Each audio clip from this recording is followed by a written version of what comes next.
Gamba.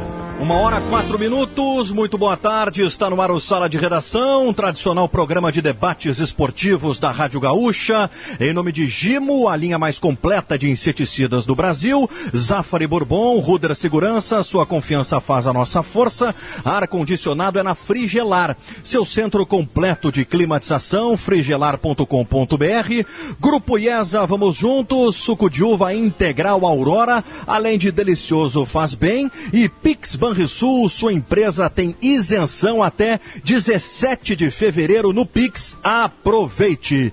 Sala de redação desta super quarta-feira para a dupla Grenal, que conta com as presenças de Maurício Saraiva, Diogo Olivier, Davi Coimbra, Duda Garbi e Rafael Malenotti. Deixa eu reforçar aqui que todas as informações sobre essa super quarta-feira você encontra aqui na programação da Gaúcha durante todo o dia. Tem sido assim desde as primeiras horas da manhã e também lá em GZH. Bom, senhores, quero iniciar pelo jogo que vale a liderança do campeonato, o jogo das 9h30 no Morumbi, o jogo do Internacional contra o São Paulo, e até para contextualizar os nossos ouvintes, deixa eu começar aqui já passando as prováveis escalações, tanto do Inter quanto do São Paulo, com base naquilo que o Eduardo Gabardo nos informou direto de São Paulo. O Inter, Lomba, Rodinei, Lucas Ribeiro, Cuesta e Moisés, Dourado, Edenilson, Patrick, Praxedes e Caio Vidal na frente, Yuri Alberto, essa é a tendência. Repetição de time, aquele time que venceu o Fortaleza por 4-2. E o São Paulo, possivelmente com a volta do Luciano, com Thiago Volpe, Juan Fran, Bruno Alves, Léo e Reinaldo, Luan, Tietê, Gabriel Sara, Daniel Alves, Brenner e Luciano. O jogo das 9h30 no Morumbi. Maurício Saraiva.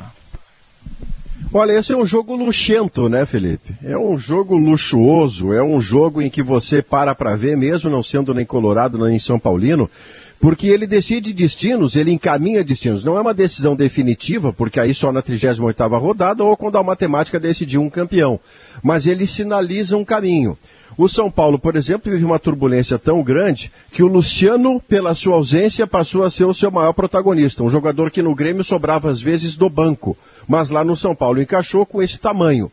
O Internacional, se você pensar no time líder que era com o Cudê e pensar no time de hoje, há alguns acréscimos de qualidade, alguns jogadores resgatados pelo Abel Braga, alguns crescimentos de produção de titulares do tempo do Cudê, que hoje jogam muito mais futebol. Eu estou citando, pensando especialmente no Moisés. Então, essa diferença, essa passagem do tempo, da troca do treinador, da turbulência de duas eliminações em Copas, Copa do Brasil e Libertadores, e o Inter chegar hoje remontado a tempo de poder ser campeão do Brasil, olha, esse jogo é mesmo extraordinário. Eu vou fazer a transmissão, né, vou comentar o jogo do Grêmio com o Atlético Mineiro, e a televisão só muda de canal de Premiere, assim, ou vai para a RBS TV, porque o jogo vai na RBS TV, o Inter e São Paulo, porque vai ser um negócio daqueles inesquecíveis de um campeonato maluco, mas que nos dá uma quarta e uma quinta-feira como estas. Hoje Atlético Mineiro e Grêmio, São Paulo e Inter, amanhã Flamengo e Palmeiras. Impressionante. José Alberto Andrade, o que esperar, Zé Alberto, desse jogaço das 9h30 no Morumbi, valendo a liderança do Brasileirão São Paulo e Inter, hein, Zé? Um Inter muito afirmado, um Inter dentro de uma fase que é a sua melhor dentro deste campeonato brasileiro, pelo número de vitórias, mas por uma confiança que surge superando até adversidades do tipo a perda recente do Thiago Galhardo e do Rodrigo Moledo. O Inter se fez bem mesmo sem esses jogadores. Aliás, tem sido uma constante, o Inter se reinventar a partir de perdas valiosas que teve desde o início da temporada 2020, contra um São Paulo que ninguém sabe dizer o que pode ser. Recupera o futebol apresentado ainda durante esse brasileiro que o levou a uma liderança folgada, ou é o São Paulo que em 2021 perdeu não só o nível de atuação, como parece ter perdido o rumo, especialmente depois que foi eliminado da Copa do Brasil. Então essas são as incógnitas, mas que não nos permitem dar nenhuma coisa definitiva para o jogo de hoje à noite. Diogo Olivier, essa imprevisibilidade citada aí pelo Zé Alberto, ela está nos 3 jogos, né? Nos 3 confrontos diretos. No jogo do Inter das 9h30, no Grêmio às 7h15 e no jogo do Flamengo contra o Palmeiras amanhã, né? Boa tarde a todos te ouvindo. Esportes ao meio-dia, Gamba, Diogo. E tu tem razão. E tu tens razão, assim, nesses 3 jogos, né? O Rogério Correia, narrador lá da Globo Minas, ele usou uma expressão legal, achei interessante, né? Ele chamou de brasileirito. Sabe o Mundialito lá antes da Copa de 82, no Uruguai e tal? Porque é isso, né? 6 postulantes a título, definitivamente postulantes a título, se enfrentarem em confronto direto no mesmo dia, na mesma hora, praticamente, não lembro disso ter acontecido nos pontos corridos. Não dá para dizer, não dá para alinhar favorito, porque a imprevisibilidade é a marca desse campeonato. Mas, na comparação Inter e Grêmio, já entrando aí na comparação dos dois, eu espero um Inter pragmático, como vem sendo o Inter do Abel Braga. É isso que dá para fazer e vamos fazer dessa maneira, da melhor maneira possível, com contra-ataque organizado, linhas baixas, 4-1, 4-1 e tal, que a gente já definiu. Mas um Inter que, inclusive, na hora de avaliar resultado, empate não tá ruim pro Inter, não. Tá bom pro Inter. Porque se o Inter empatar o jogo, claro que ganhar é sempre melhor, né, gente? Não vou nem discutir isso aí, porque não precisa. Mas o Inter empatando, ele continua num viés de alta, né? 6 vitórias, um empate, 7 jogos, e vai manter o São Paulo num viés de baixa, porque o São Paulo vai continuar patinando e sem fazer pontos, né? E aí depois, aí vai decidir, tem o Grenal e tem o resto do campeonato. Mas não perder hoje é muito importante para o Inter, sim. Para o Grêmio, não. O Grêmio tem que ganhar, e tem que ganhar o Grenal, e tem que ganhar o jogo atrasado com o Flamengo, porque ele está muito mais atrasado. Então, é uma rodada mais dramática em termos de necessidade de vitória para o Grêmio, muito mais. Davi Coimbra, concorda com essa avaliação do Diogo na comparação dos 2 jogos da noite, Davi? Esse é um campeonato, sempre digo que o Campeonato Brasileiro, um time que se dedicar a vencer o Campeonato Brasileiro, e esse tinha sido o diferencial do Inter antes, quando o Kudê era o técnico e o Inter liderava o campeonato. Ele estava bem concentrado no Campeonato Brasileiro. Quando ele se desconcentrou, foi jogar a Copa do Brasil, foi jogar Libertadores, ele começou a perder. Foi o momento em que ele perdeu. Um time de bom para médio, muito bom, não precisa ser ótimo, tá? Que se concentre no Campeonato Brasileiro, da maneira como estão os clubes brasileiros hoje, um tipo de campeonato desse em que não faz diferença ganhar da Chapecoense ou do Palmeiras, em que uma rodada lá do início do ano tal vai fazer diferença no final do ano, mas que no momento do jogo ela não exige um esforço a mais dos jogadores.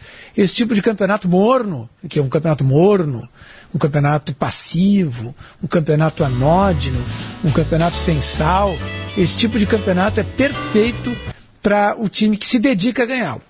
Se o time tiver condições, o Inter tem bons jogadores, tem um grupo bom e se dedicar a ganhá-lo, ele ganha esse campeonato. Tem sempre dito isso. Eu vejo há tempo. Se o Curitiba armar um time mais ou menos, com as reservas mais ou menos, ele é capaz de ser campeão também. Duda Garbi. Acho que isso talvez seja... O Davi tá vendo bem. O Davi tá vendo bem na tese. Aí ele colocou o Curitiba ali no meio e aí se foi tudo embora. Pode ser o Bragantino também. Eu concordo com vocês.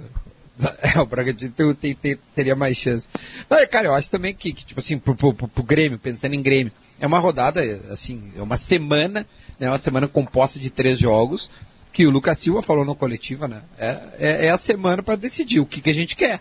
Ou vai ou racha. É muito simples isso. Se o Grêmio quiser e conseguir, porque não basta querer, né, cara? Tem 11 jogadores de qualidade no outro lado, são 3 times muito bons que o Grêmio vai pegar, pô. Atlético, Inter e Flamengo, todos muito bons times. Se o Grêmio vai lá, ganha ou ganha de 2, empata de 1, olha, dependendo da maneira dos resultados paralelos, havendo alguns empates aí, o Grêmio se recoloca aí com muita chance, porque pode subir ainda mais a tabela. Mas, se não, vaga na Libertadores e o título da Copa do Brasil, que vira o maior prato de comida da história. Vamos pensar o seguinte, como é que é o brasileirito ali que ele falou, composto de 6 times. O Grêmio, ele se eu não me engano, ele tá na rabeira disso aí. Ele tá em 5º. Né? O Palmeiras nesse momento... Sexto. Não, o Grêmio está em 6º e o Palmeiras está em 5º porque venceu, né? Do Corinthians ali. Então, ou seja, o Grêmio é o último do campeonato, né? do G6. Ou seja, ele é o mais distante da colocação. Ele está numa situação difícil, porém ele tem condição porque, poxa, pega 3 adversários diretos na sequência. Deixa eu descontar pela metade hoje, com o Diogo depois, Duda. Claro, faz agora, pô. Tá, desculpa, que a gente está com um pequeníssimo delay, achei que você tinha terminado e dei o carrinho na ponta da sua chuteira, é falta com cartão amarelo. É que o Diogo falou sobre a possibilidade de um empate hoje ser bom relativamente, e expôs os porquês. O empate hoje para o Inter, Diogo, só me parece bom naquela situação assim, tá 1-0 São Paulo, 45 segundo tempo, o Inter empatou. Porque bom mesmo, a vitória por tudo que se disse, o quanto é óbvio a vitória ser o melhor. Mas eu quero falar de o quanto é melhor a vitória hoje para efeito de Grenal. Diogo, se o Inter ganha do São Paulo, ele assume a liderança do Campeonato Brasileiro e ganha folga nas costas para botar o piano. Se o Inter só empata com o São Paulo, o Grenal, que já é uma partida que o Inter não ganha desde 2018, passa a ser um jogo em que o Inter obrigatoriamente tem que vencer para continuar candidato a título. Mas, Maurício, com o São Paulo, se ele empata com... verdade. Maurício, desculpa te interromper, mas eu acho que o Inter, obrigatoriamente, vai ter que vencer o Grenal. Por tudo que está acontecendo. Perfeito, mas eu quero dizer que há uma sobrecarga no Grenal se o Internacional hoje só empata com o São Paulo. Eu estou falando sobre a visão de um Inter que, se chegar mais leve, se chegar com mais naturalidade num clássico que ele não ganha desde 2018, ele vai ter mais probabilidade de ganhar do que se ele chegar empatando com o São Paulo, portanto não assumiu a liderança, e aí ele não pode perder ponto para o Grêmio, porque senão a candidatura dele de Campeonato Brasileiro desanda. Ele já deixa para baixo a possibilidade de ser campeão, porque nesse meio tempo, Flamengo ou Palmeiras, um dos dois, se não houver empate, um dos dois avança. Se for o Flamengo e o Palmeiras, ambos têm jogos atrasados, o Inter não tem jogo atrasado. É por isso, Diogo, que me parece que hoje, para efeito de disputa de título, o empate para o Inter não é bom. Mas aí também tem o seguinte, né, Maurício? O empate, eu até comentei isso ontem, né?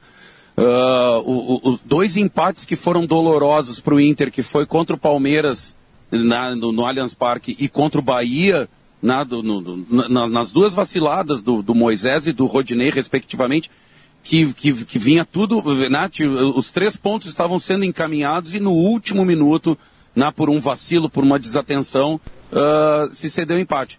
Se por um acaso isso aconteceu hoje, né, realmente assim volta todo aquele pesadelo de que já aconteceu nessas outras situações. Mas também, por outro lado, assim, se tiver perdendo do São Paulo e conseguir empatar nos 45 minutos do segundo tempo, é um empate que, dentro das circunstâncias, animicamente pode também favorecer o Internacional. Eu concordo com... Desculpa, Rafa. Eu concordo com o cálculo do Maurício. Como é melhor construir eventuais 4 pontos do Inter nos 2 próximos jogos. Dentro daquela ideia de que ganhar todas não pode ser obrigação de ninguém no campeonato, nem de quem está na boa fase. E principalmente jogando contra adversários qualificados. Se estivesse ali o Botafogo e o Goiás, aí a gente trataria com a necessidade e com a obrigatoriedade, quase isso, dos 6 pontos. Agora, se o Inter tiver que ganhar 4 e puder... É questão matemática. Não é questão anímica. Me parece que matematicamente é melhor ganhar 4 pontos com 3 sobre o São Paulo e deixando 1 para o Grenal do que o inverso, porque o 1 contra o São Paulo, tu não passa o São Paulo. E vai ter que ganhar em cima do Grêmio.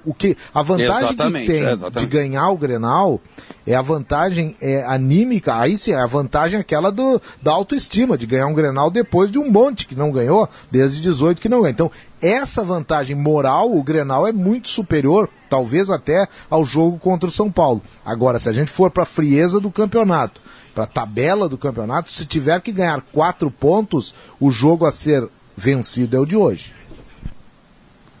Acho que o Diogo queria concluir. Mas o Inter vai para o Grenal com essa exigência. São, se não me engano, 11 Grenais sem vitória. A torcida vai com necessidade, exigência não, Davi. É uma exigência da torcida. A torcida quer isso. É uma ânsia da torcida. Eu acho que se perguntar para a torcida do Inter se no momento ela prefere ser campeã brasileira ou quebrar a invencibilidade do Grenal, ela vai dizer que as duas. Com toda a razão. Claro. Agora, entre ser campeã brasileira e quebrar o jejum do Grenal, acho que o título fica como uma preferência. Não, claro que ela prefere o título. Quem é que não vai preferir o título? Agora, por exemplo, uma derrota em Grenal, supor, pode acontecer, mesmo que o Inter esteja num momento melhor do que o Grêmio, uma derrota em Grenal para o rumo do Inter no campeonato, para a trajetória do Inter no campeonato, seria trágica a essa altura. Porque tá na reta final agora. O Grenal é o jogo da motivação. O Davi ou a outra, é ruim pro Inter, entendeu? Tipo assim, hoje perder pro São Paulo também, então, daí tu vai acabou o campeonato do líder. Não, eu não acho que acabou o campeonato. Acabou não, mas tipo assim, agora não dá mais pra ratear. O campeão é o cara que for melhor nessas rodadas, nessas últimas agora, porque tá todo mundo muito perto um do outro. Claro, só que é aquela história, um clássico, a motivação de um clássico, o que ela faz com um time para o bem ou para o mal, ela é quase que insuperável no âmbito da dupla Grenal. Quase que insuperável, porque as pessoas aqui, não é comum, em São Paulo tem 4 times, 3 times, né, o trio de ferro, como eles chamam, no Rio tem 4, né, não é assim, é mais do que isso.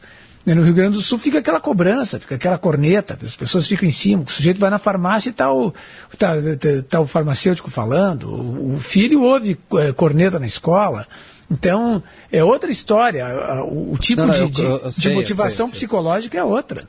Não, mas óbvio, até por exemplo, o Colorado, sei lá, tem que escolher vencer o Grêmio ou o São Paulo, em termos de tabela, melhor vencer o líder, né, do que o Grêmio. Agora, em termos anímicos e de rivalidade... Pergunta pra torcida o que ela preferia. Bom, ver aí, empate num e vitória no outro. Não, é que a derrota independente. Para mim a derrota, aí dentro daquela ideia de tabela, que eu estou trabalhando com a ideia de tabela, mesmo reconhecendo que animicamente o Grenal, ele moralmente ele é muito mais forte que o jogo contra o São Paulo. Agora, se tu analisar em termos de campeonato, se perder hoje pro São Paulo, tá fora da disputa, perde pro líder. Se perder pro Grêmio, tá arrasado moralmente, mas não está fora necessariamente da disputa se tiver vencido o São Paulo. A diferença é essa, porque se perder para o São Paulo não adianta ganhar do Grêmio, só vai satisfazer o ego de ter quebrado a invencibilidade. Posso voltar ali no meu raciocínio que eu estava fazendo com o Maurício, né? Que o Maurício ali teve uma discordância. Eu entendi, Maurício, eu entendi o raciocínio do Maurício. Eu só discordo, Maurício, ali no desandar, sabe, para o Inter, caso não vença o São Paulo hoje, né? Nessa questão toda do sobrepeso do Grenal. Porque o jogo para efeito de campeonato, esse sim mais emblemático, é o de hoje. Tem a questão emocional, isso não precisamos nem falar do que o Grenal representa. Mas assim, o Inter empatar hoje, ele se mantém ao alcance do São Paulo, ele garante o São Paulo no viés de queda, ele fica como vice-líder, né? Se a gente pensar nesse ponto de vista, talvez não seja tanto peso assim, né? Continua como vice-líder do campeonato, e aí o que acontecer no Grenal, claro que vai ter influência, mas eu acho que não significa desandar, Maurício, sabe? Não, mas só pegar sua vírgula, o desandar não é, o desandar não é antes do Grenal, tá? O desandar na projeção que faço é ser o Internacional. Não vence o São Paulo. Empata, não vou falar em derrota. Vou falar no empate, que geralmente empatar fora de casa não é mau resultado. Você empata. Bom, aí o Grenal você tem 2 exigências. Aquela de quem não ganha o clássico do rival desde 2018, mais a exigência de vitória para não se distanciar do São Paulo. Caso esta vitória não venha contra o Grêmio, para efeito de campanha a título, o Inter desanda a sua campanha. Ele terá feito em 6 pontos contra adversários diretos, apenas 2. E aí, para quem já está atrás do líder, não busca mais. Eu discordo desse não buscar mais aí, porque esse campeonato de pontos corridos, ele é tão maluco que a gente às vezes acha que busca, às vezes que não busca. Sei lá, a gente não achava que o Flamengo ia perder pro Bragantino, o São Paulo também. Eu estou entendendo esse raciocínio aí dos confrontos diretos. Ceará, estou entendendo esse confronto, claro que sim, né? Mas eu fiz ali o raciocínio que para o Grêmio sim é dramático, né? Porque se o Grêmio perde hoje, nossa, aí o Grêmio, se ganhar o Grenal, talvez não tenha chance ainda. O Grêmio empata. É mais dramático pro Grêmio. O Grêmio empata. O negócio do Grêmio é empatar. De propósito, Davi? Empatar hoje? Ele empata. Não sei se é de propósito ou não. Ele joga bem, empata, joga mal, empata. Você está dizendo que é o que o Grêmio tem mais feito. É o que o Grêmio faz, não é o que o Grêmio faz. São 14 empates, é isso? Tô certo? São 14 empates e 3 derrotas. Ele perde pouco e ganha um pouquinho mais. A gente já discutiu isso ontem, né? Empata muito. Não, a gente discutiu isso, se valia a pena, né, numericamente vale mais esse número de empates aí, tu perder metade e ganhar metade, né? Vale muito mais, né? Até porque o critério de desempate é a vitória. Então vale muito mais a pena tu ter número de vitória. Mas o Grêmio, se quiser pensar em título, ele não pode negociar hoje, né? É muito simples, é vencer o Galo e aí tá beleza, aí descansa, vê que vai estar pro Grenal, aí né, não tem o que negociar. Agora, se uma coisa eu acho, também, se o Grêmio empatar hoje, sim, não, o Grêmio tem que vencer, porque o Grêmio é o mais atrasado dos 6, né? Agora, se o Grêmio vence hoje, tá beleza, aí começa a pensar, agora se o Grêmio empata hoje, bom, aí eu acho que começa a se reformular a sua atitude dentro do campeonato. Aí começa a ser G4 e é atrapalhar o rival.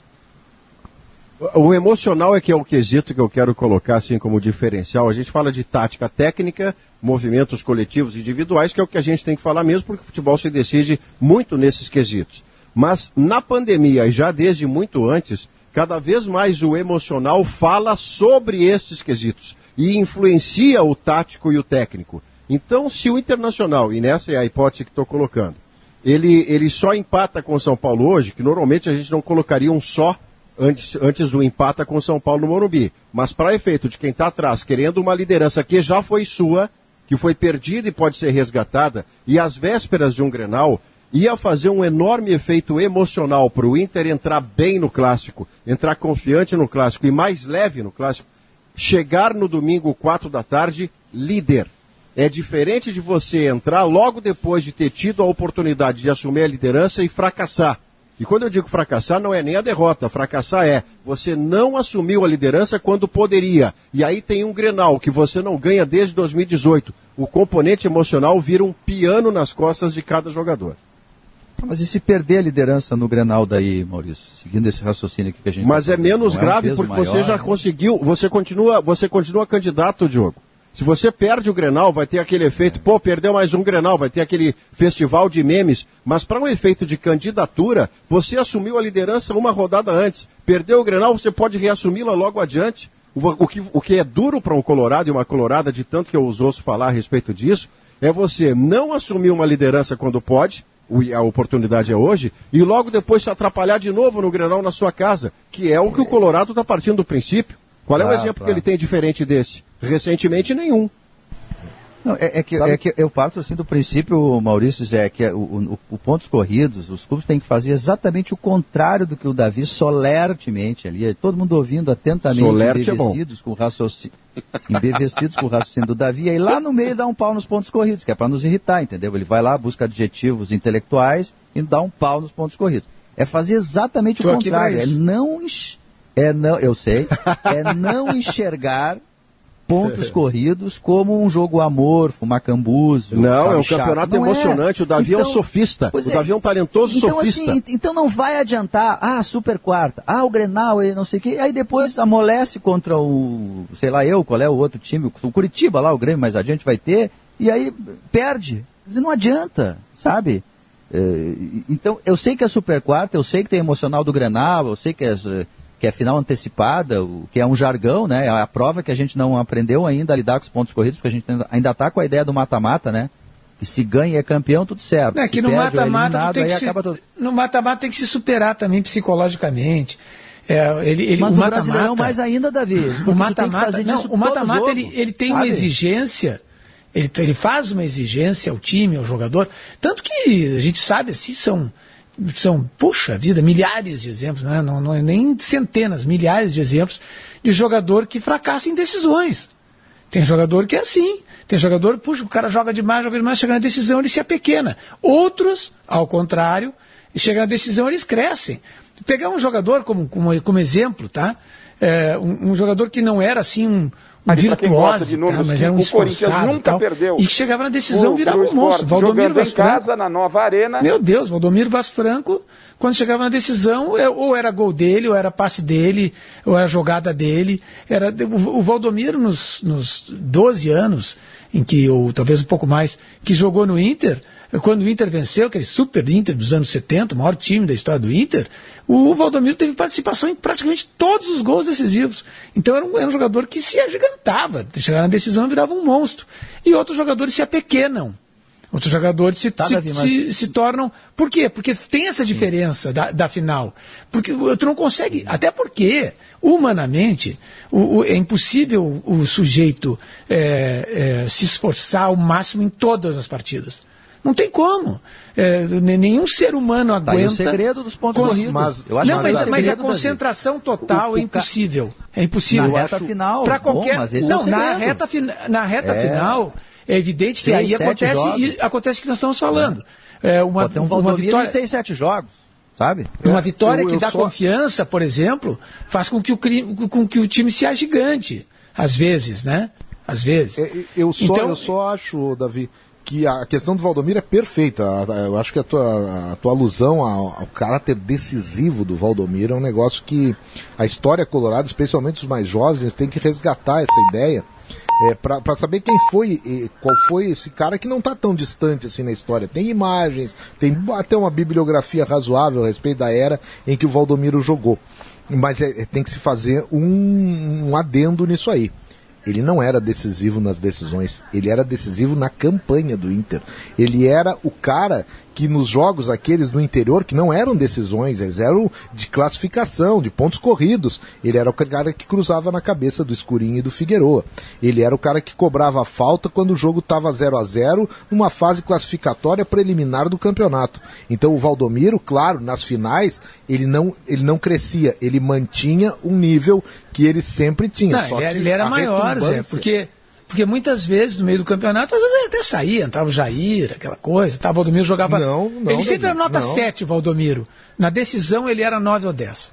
Ele era decisivo. Deixa eu concordar com você, Davi. Ou na média dos jogos. No quesito, eu quero concordar com o Davi que a decisão de campeonato traz esses jogadores que entram para a história pelo seu caráter decisivo, perdão da redundância, mas eles crescem na hora grande, tá? Que é basicamente o que o Davi está dizendo. Mas essa é a concordância que eu tenho com você. Se nós fôssemos discutir de novo haver ou não haver o ponto corrido, a minha única discordância com você é que é preciso ter num calendário uma competição que premie a regularidade. Porque nós já temos competições que premiam os decisivos, os que crescem em 2 jogos. Um calendário precisa ter todo tipo de leque para você saber, aqui tem um campeão de Copa do Brasil, aqui teve um de Libertadores que teve tais e tais qualidades. Neste aqui de 38 rodadas, a regularidade foi a qualidade principal. Ele foi melhor ao longo de 6, 7, 8 meses. Um calendário precisa ter esta competição. É aí que eu discordo de você quando dá a pancada nos pontos corridos. Outros campeonatos já contemplam as decisões. Mas enfim, é uma discussão que sempre vale, mas a gente já fez, né? 1h32, esse é o Sala de Redação aqui na Gaúcha. E atenção para esse recado aqui, ó. No Vitrine na RBS, a sua marca se destaca. 1h35, de volta com Sala de Redação aqui na Gaúcha, em nome de Gimo, a linha mais completa de inseticidas do Brasil, Zafari Bourbon, Ruder Segurança, sua confiança faz a nossa força, ar-condicionado é na Frigelar, seu centro completo de climatização, frigelar.com.br, Grupo IESA, vamos juntos, suco de uva integral Aurora, além de delicioso, faz bem, e Pix Banrisul, sua empresa tem isenção até 17 de fevereiro no Pix, aproveite. Hora certa, 1h36, Objetiva Administradora de Condomínios. Há 23 anos, especialista no que faz. Porto Alegre, Novo Hamburgo e São Leopoldo. Acesse objetivacondomínio.com.br e solicite a sua proposta. Tem um recadinho aqui da Frigelar. A Frigelar doou uma câmara frigorífica EOS com capacidade de 90 metros cúbicos para armazenar vacinas, medicamentos e kits de intubação usados no tratamento da doença. Segundo o diretor da assistência farmacêutica, Roberto Schneiders, a doação desta câmara fria pela Frigelar aumentará em 15% a capacidade instalada do Estado para armazenamento dos medicamentos termolábeis utilizados pela população gaúcha, sobretudo para aqueles que mais necessitam durante a pandemia da Covid-19. A câmara frigorífica frigorífica fornece todas as especificidades para a manutenção da temperatura e demais condições necessárias para que medicamentos como antibióticos, insulina, vacinas e kits de intubação sejam estocados de maneira adequada e segura. A Frigelar conta com 2 fábricas exclusivas de painéis isolantes e portas frigoríficas em Cachoeirinha, em João Pessoa, na Paraíba, somando mais de 15 mil metros quadrados de área construída. Esse é o recado da Frigelar. O chimarrão do Davi Coimbra, imagino que o Davi esteja nesse momento tomando seu mate, sorvendo-o para LG, Leite Gaúcho, tradição e qualidade desde 59. Depois eu tomo um leite, eu tomo um chimarrão e depois o leite LG. Perfeito. Bom, olha aqui, 7h15, jogo do Grêmio contra o Atlético Mineiro. Algumas informações importantes sobre esse jogo. Primeiro, com relação à escalação do Grêmio. A informação trazida pelo Rafael Gomes em Esportes ao meio-dia é a seguinte: não joga Matheus Henrique, fica no banco, não joga Maicon, não joga Darlan e quem joga é Tassiano. Então a provável escalação do Grêmio: sem Jeromel, Vanderlei, Vitor Ferraz, Rodrigues, Kahneman e Diogo Barbosa, Lucas Silva, Tassiano, Alisson, Jean-Pierre e PP, Diego Souza na frente. E o Atlético do Sampaoli com Everson, Guga, Hever, Júnior Alonso e Guilherme Arana, Alain Franco e Johan, Savarino, Keno e Vargas. Diogo Olivier, mais um confronto direto para a gente analisar, esse começando às 7h15 na Arena. Grêmio e Galo, Diogo. Eu acho que o Grêmio não escapa de jogar como eliminou o São Paulo. Porque o Atlético, ele é radicalmente um time de posse de bola e verticalidade, assim, ele é um time que decide rapidamente as jogadas. É por isso que é o time que mais finaliza. Às vezes ele nem finaliza certo, mas em vez de ficar sempre girando a bola, chega um momento que ele finaliza ou ele levanta a bola para a área para tentar uma segunda bola, ele quer finalizar. Com isso ele dá contra-ataque, obviamente, por isso que o Atlético toma tantos gols. É o melhor ataque do campeonato justamente por isso.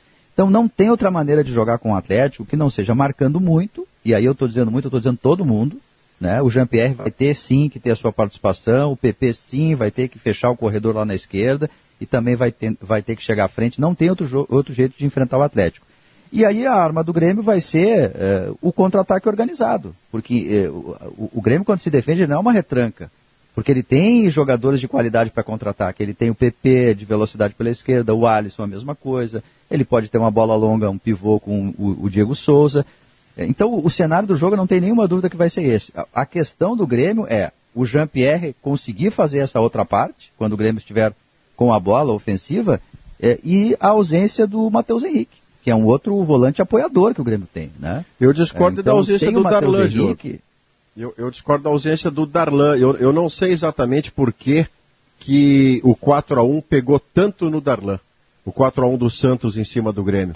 Porque é o jogador que mais perdeu espaço depois disso foi o Darlan. Primeiro com o Lucas Silva, e o Lucas Silva se justificou lá no jogo do Morumbi, ele até foi eleito pela Gaúcha o melhor em campo.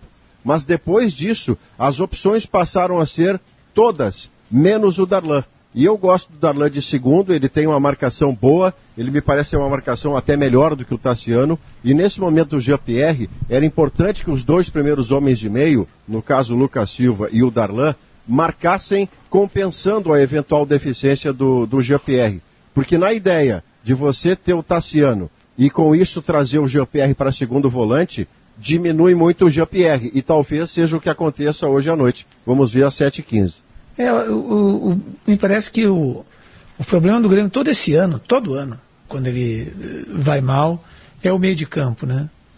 O meio de campo do Grêmio tem sido um meio de campo aberto, ele não consegue definir um meio de campo, na verdade, porque titular absoluto seria o Maicon, né?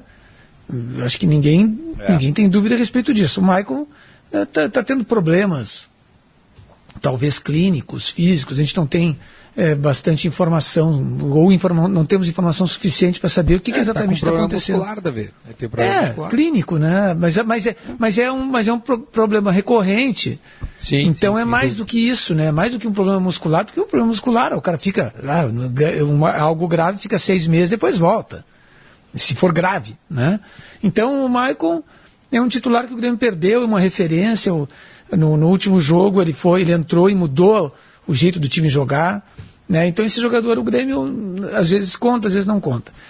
Tem o Matheus Henrique, que estava muito bem, mas que sozinho ele fica sobrecarregado mesmo, e aí de resto o Grêmio não consegue definir, porque o Jean-Pierre tem mais baixos do que altos, né? Ele joga bem essas partidas de meio de campeonato, vai lá e arrasa contra o Goiás, depois não consegue mais jogar tão bem, né? O Lucas Silva também não é uma unanimidade, né? E o Darlan, que tu citaste aí, Maurício, eu também acho ele bom jogador, acho que ele tem seus méritos, só que na fragilidade do meio de campo do Grêmio, eu acho que talvez ele tenha aparecido assim como um jogador que não tem aquela condição atlética, vamos dizer assim, de ser um grande marcador, um cara que... E isso faz falta às vezes ali na frente da área. Mas você acha que o Tassiano marca mais que ele, Davi? Não sei. Eu ouvi tu dizer isso, fiquei pensando, sabe, Maurício? Eu tô muito preocupado. Sabe o que eu acho que aconteceu com o Darlan, ô Maurício? Só para não perder o gancho aí, Zé. O que eu acho que aconteceu com o Darlan é o seguinte, no jogo que tinha que defender, que a estratégia defensiva, jogou o Lucas Silva e ele deu conta do recado. Antes, contra o Santos, a ideia do Grêmio era ter a bola, era jogar, ter mais mobilidade, uma coisa mais parecida com o padrão Matheus Henrique, Arthur, enfim. E eu acho que ali a análise do Grêmio interna foi de que ali quando o jogo era para ele acabou não sendo esse jogador mais de proposição, né? De movimentação e tal. Eu acho cruel arquivar um jogador da base sem dar uma grande sequência a ele. Acho cruel também, Maurício. Estou contigo nessa aí, né? A gente já viu vários jogadores surgirem e florescerem um bom tempo depois. Mas o que pegou com o Darlan claramente foi isso. No jogo que se imaginava que era para ele não foi tão bem. 2h12, de volta com sala de redação aqui na Gaúcha. Gimo, a linha mais completa de inseticidas do Brasil. Zafari Bourbon, Ruder Segurança, sua confiança faz a nossa força. Ar-condicionado é na Frigelar, seu centro completo de climatização. frigelar.com.br, Grupo IESA, vamos juntos. Suco de uva integral Aurora, além de delicioso, faz bem. Pix Banrisul, sua empresa tem isenção até 17 de fevereiro no Pix. Aproveite. Bom, tem um contato com o Eduardo Paganella, está trazendo uma informação importante aqui pra gente, no Sala de Redação. Diga lá, Paganella, boa tarde. Boa tarde, Gamba, boa tarde também aos ouvintes. Falamos da região da rua Márcio Veras Vidor, junto a Celeste Gobato, bem em frente ao prédio do Foro Central, aqui de Porto Alegre, no bairro Praia de Belas. Agora há pouco ocorreu um incêndio em uma espécie de um depósito que estava em um terreno abandonado aqui em frente ao Foro Central. Chamou bastante atenção porque queimou bastante coisa por aqui. Tem fios caídos pela via. Parte dos funcionários aqui do Foro Central, inclusive, deixaram o prédio com receio em função da fumaça. Neste momento está sendo feito o trabalho por parte do Corpo de Bombeiros.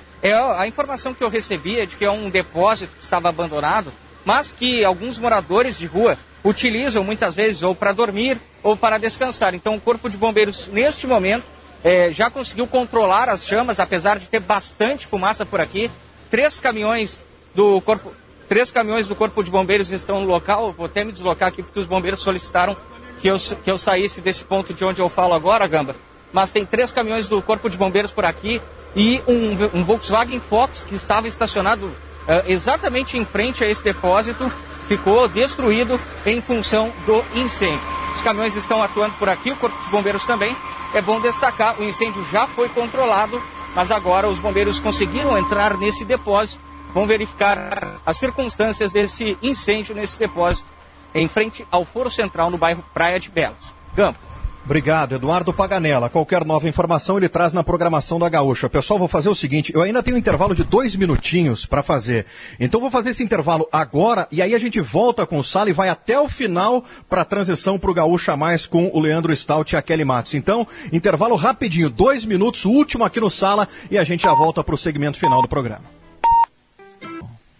Seja qual for o seu plano, com o Cicobi você tem todo o crédito, mais crédito que o novo presidente dos Estados Unidos, Joe Biden. Bom gancho. É o capitão profissional, gancho. o Diogo Oliveira, hein? É o capitão gancho. Tá ficando profissional. Bom, a gente pede aqui, pessoal, a compreensão da audiência do Sala de Redação, né? Quem quer ouvir o Sala para ouvir os debates sobre o Grêmio Internacional, mas houve aqui um fato acima disso, né? Que foi a posse do presidente Joe Biden, por isso que a gente colocou aqui o discurso quase que na íntegra. Então, a esse torcedor do Grêmio Internacional, a gente pede a compreensão. E agora, Maurício Saraiva, nessa reta final do Sala, a gente pode voltar à discussão sobre o jogo do Grêmio com o Atlético Mineiro, alguns assuntos ali que ficaram pendentes, como, por exemplo, essa formação de meio campo do Grêmio para o jogo de hoje. Vai Tassiano, não vai Tassiano? Qual seria o modelo ideal, Maurício? Eu não lembro de um meio campo começando um jogo com o Lucas Silva, o Tassiano e o Jean-Pierre. Se aconteceu, foi muito esporádico. Não é que eles não sejam complementares. O Lucas Silva é marcadamente um primeiro volante, o Tassiano já foi com o Renato primeiro e segundo volante, mas o que eu vi acontecer em São Paulo... Não, será que alguém sabe o que é o Tassiano, Maurício? Não, o Tassiano, Davi, é um cara que consegue se estabelecer no Grêmio pela sua utilidade. Outro dia ele foi colocado de lateral direito e deu uma resposta muito satisfatória bem, né? Ali no meio de uma partida. Então, o que eu imagino que não seria legal é se o Grêmio retomar uma ideia de, ao ter Tassiano, trazer Jean-Pierre para segundo volante. Aconteceu isso contra o Palmeiras e não foi bom. Entendo que a amostragem do Renato já deve ter lhe dado um indicativo. Não, deixa o Tassiano, então, de segundo com o Lucas Silva e o Jean-Pierre numa zona em que ele seja construtor e possa também bater no gol de média distância, que é uma das suas qualidades. Mas o Tassiano sai como segundo volante do Pinares, lembra? No último jogo do Palmeiras. Sim. E aí recua, ou seja, eu acho que em casa, tendo que vencer o Galo hoje, não tem por que ele começar com o Tassiano. Sinceramente. Eu tô muito preocupado com a questão dos volantes do Grêmio. Pode ser uma preocupação que valha para hoje, mas que vale até se quiser deixar para a Copa do Brasil, viu? Porque se a gente prestar atenção, o grande Grêmio do Renato, seja lá de 2016 e a sequência assim, de grandes performances, a gente tem o Grêmio com os volantes sendo fundamentais. A gente pensa sempre no Luan, no Douglas, claro, eles eram os virtuosos, eles eram as peças-chave do time do Grêmio. Agora, o Grêmio do Renato ele é construído por volantes.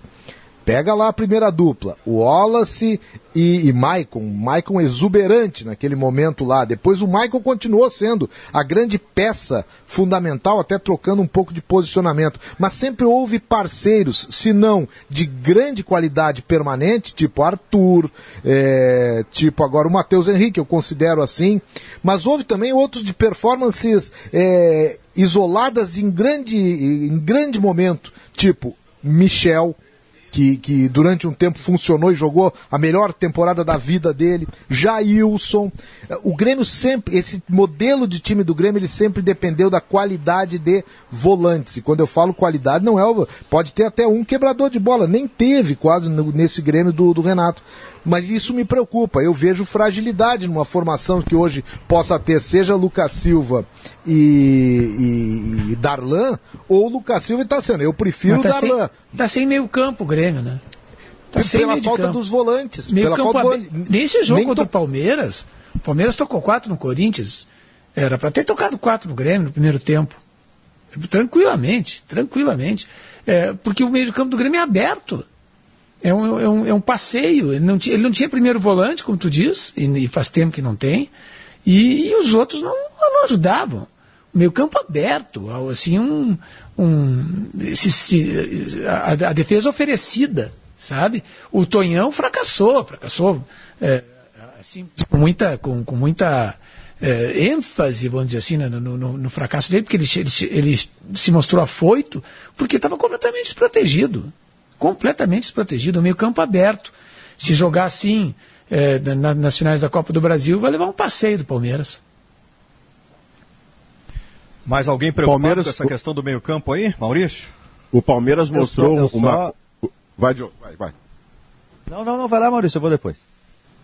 O Palmeiras mostrou contra o Corinthians e mesmo antes contra o Grêmio, a diferença é que contra o Grêmio era um time misto, contra o Corinthians é titular.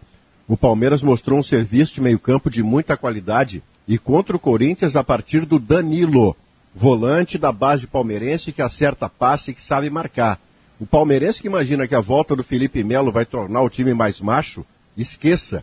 Com o Felipe Melo em campo, o Palmeiras já foi eliminado de Libertadores, aliás, sem Felipe Melo em campo, porque ele foi expulso no meio da eliminação. Então essa ideia do cara que chega e manda em todo mundo, porque aqui comigo não, o Palmeiras não precisa disso, já mostrou que não precisa. Aliás, vocês viram a comemoração? O Diogo, vocês viram a comemoração do Felipe? Tá, então conclui ali, Diogo, por favor. Diogo. Não, é rápido, Zé. É que a gente discutiu o jogo com o Palmeiras, né? No jogo contra o Palmeiras, claro, o nosso debate é sempre o meio-campo do Grêmio, porque tem o Jean-Pierre, tem o volante que mais marca ou que menos marca. Mas no jogo com o Palmeiras, Davi, e em vários outros jogos, assim, coletivamente o Grêmio não marca. Não é só o meio-campo que estava dando espaço, todo mundo estava dando espaço. Dava para ver na transmissão o Palmeiras vindo e o Diego Souza parado, o PP parado e o Jean-Pierre parado numa linha ali. Aí é óbvio que vai estourar tudo nos volantes, que tem que marcar e tem que se esfalfar e mano a mano com os zagueiros, né? Então assim, ó, não é nem só o meio-campo. Hoje, se todo mundo não pegar, eu estou falando pegar mesmo, assim, se o Jean-Pierre não chegar lá de vez em quando fazer uma faltinha no zagueiro que está saindo, se o PP não bloquear o corredor, não dá para jogar com o Atlético, né? Não é só o meio-campo, é todo mundo. Fala, Zé. Não, eu até digo mais, Diogo. A minha preocupação até é diferente da de vocês, não é divergente, é diferente. Eu me preocupo que o meio-campo do Grêmio não joga. Os volantes do Grêmio estão jogando. Eles propunham o jogo, mesmo no tempo do Wallace, do Jailson, tu via volantes assim que propunham o jogo. Isso está acontecendo em menor intensidade, bem como a deixar a zaga menos protegida. Então essa é a minha preocupação. Mas eu estava perguntando, vocês viram a comemoração do Felipe Melo, que não está jogando, mas estava no vestiário, quando o Palmeiras se classificou para a final da Copa do Brasil? Eu não sei se vocês viram tem um vídeo que está nas redes aí. Aquele que eles começam a cantar 1, 2, Não, esse é do 4x0 sobre o Corinthians. Não, do campo? Não, a saída de campo do time do Palmeiras. Né, não, é na saída de campo. Ele está no túnel, de calça, tá em traje de quem não está no jogo. Gente, ele está possuído. É um espírito, um espírito, sei lá, pesado. É uma coisa impressionante, assim, a gritaria que ele faz, tu não entende nada do que ele diz, mas é um ser transtornado de felicidade, quero crer. Mas é uma coisa impressionante. Procurem lá para ver o bastidor, o making of da saída de campo do Palmeiras na classificação da Libertadores. Foi contra o River Plate, na saída de campo do jogo do River Plate. Esse do 1, 2, 3, 4 é a provocação ao Corinthians, depois do 4x0 no clássico de segunda-feira. Que eles colocam a música do Naldo, líder, né? E ele que lidera ali, ele que chama o grupo todo para fazer a contagem, o 4x0, a goleada. Eu queria rapidamente aqui, pessoal, no final do Sala de Redação, até queria destinar um tempo maior a isso, mas para a gente falar sobre o Juventude, porque ontem nós falamos sobre o Juventude, a expectativa do jogo contra o Avaí, e o Juventude acabou decepcionando, perdeu por 5-2, não está no G4 nesse momento, e está numa situação bem delicada para os últimos 2 jogos da B, onde ele enfrenta o Figueirense e o Guarani. Maurício Saraiva. Bom, eu tinha dito para você ontem no Esportes ao Meio-Dia que a minha cobrança com o Juventude, ela não existe desde que ele sobe da C para B e com rodadas e rodadas de antecedência se mantém na B. Ele estar disputando vaga de Série A é que me parece a notícia. Como ele já supriu com sobra a minha expectativa em relação ao Juventude, que perdeu jogadores importantes do meio para frente para a Série A no meio do campeonato, para mim a missão do Juventude já está cumprida, como cumprida já está do Brasil de Pelotas. Que para ir para a Série A sem condições serve só para ser rebaixado depois, né? Esse é o problema. Cota cheia. Mas aí tem que gastar mais também. Tem que reforçar um pouco mais o time, né? Não pode ir para a Série A com um time mais ou menos, assim, mais ou menos Série B, eu quero dizer, né? Tem que rechear um pouco mais, né? Então, é bom, às vezes, um trabalho mais a médio prazo, vamos dizer, né? Vai reforçando o time, vai preparando para chegar consistente na Série A. Mas eu até gosto, Davi. Eu queria ver o Juventude, depois do que ele está fazendo, eu queria ver ele na Série A, mesmo que ele corra esse risco que é natural para um clube da envergadura do Juventude, como todos são ameaçados de voltar no ano seguinte. Eu queria ter uma convivência de 3 gaúchos na Série A, quero ainda, porque as chances elas existem, mas eu fiquei meio chateado, frustrado. O jogo de ontem, eu vi todo o jogo, e o Juventude pecou demais. O Juventude, ele cavou, de certa forma, a própria cova na partida de ontem. E, consequentemente, no campeonato. O CSA ganhou fora de casa, o Cuiabá ganhou fora de casa, quer dizer, todo mundo fez a obrigação e o Juventude foi o que não fez. Mas agora tem que ganhar as duas e mas era o adversário mais difícil, né, Zé? Mas eu acho que o Juventude... Era o adversário mais... Era o Cuiabá pegou o Paraná e o CSA, o Botafogo e o Ribeirão Preto. Era o mais difícil, né? Não é tão simples. Né? Não, e o Avaí ainda tem chance até de classificação, mas eu não gostei, eu já vi o Juventude jogar bastante, e a atuação do Juventude, especialmente a defensiva ontem, para quem jogava fora de casa, me deixou por exemplo, um pouco frustrado. O pênalti cometido, por exemplo, pelo Eltinho, jogada de desatenção, jogo decisivo. Tu não pode ter aquele tipo de desatenção naquela altura da partida em que o time, quando a bola ia do meio campo para frente, resolvia. Não, mas o Juventude tem agora não é o Guarani, agora é o Figueirense na sua casa e o Guarani fora. Isso. E tem a Ponte. Tudo bem, mas é na sua casa, né? A tendência é que o Juventude vença, até porque é um bom time, né? E o CSA tem o Brasil meio sem o que fazer na penúltima rodada. Tá, mas por exemplo, depois ele pega o Guarani fora e o Guarani não quer que o seu rival suba. E ele ainda tem chance. A Ponte tá na briga. Tá na briga. Exatamente. Então, o que tu acha que o Guarani vai querer que a Ponte suba? Negativo. Então eu acho que o Juventude tem muita chance, sim. Mas é que pro Juventude ganhar... É que ganhar as duas, o Juventude, talvez não baste, pelos paralelos, né? Mas ao menos ele faz o que ele precisa fazer. Agora, né, faz o seu melhor. Eu acho que o Juventude faz os 6 pontos nesses 2 últimos jogos. Porque olhando aqui, Zé, nessa lógica, hoje os adversários do Juventude, quem está à frente dele? O CSA. Para mim, o Cuiabá garantiu o acesso. CSA, na próxima, também pega o Brasil em casa e na última ele pega o Náutico. Fora, lá no Recife. Aí é só que o Náutico vai fazer exatamente, vai fazer porque ele não pode cair pra Série C, né? Então eu acho que o Juventude tem chance, cara, de verdade, tem bastante chance sim, velho. Muito bem, pessoal. Leandro Stout, Kelly Matos estão chegando aí com o Gaúcha Mais. Stout, fala, Malenotti. Ô Gamba, só para encerrar aqui, né, que o Zé falou que o Felipe Melo estava transtornado de tanta felicidade. E eu passei uma boa parte do meu turno da manhã hoje no Hospital Moinhos de Vento ali para fazer uns exames ali, né? Porque eu tenho o abdômen definido, né? Definido como cada vez maior. E aí eu fiquei sabendo da notícia que hoje vai haver uma grande sessão de vacinação para todo o pessoal envolvido ali na linha de frente da saúde, do combate ao coronavírus, né? O pessoal da CTI, o pessoal da emergência e o pessoal do setor que coordena toda a parte, né, dos internados ali com o vírus. Então eu saio do Hospital Moinhos de Vento, lá do Dr. João Pedro, do Iron Dourado e tal, e toda a equipe técnica lá, toda a equipe médica lá que me atendeu, muito gentis. Então eu saio de lá do Hospital Moinhos de Vento transtornado de felicidade por saber que a vacina está chegando para essa turma aí, que realmente são os grandes guerreiros dessa batalha toda que a gente está travando desde o ano passado. Então, meu abraço afetuoso a eles. Dá os gritos do Felipe Melo, quero ver.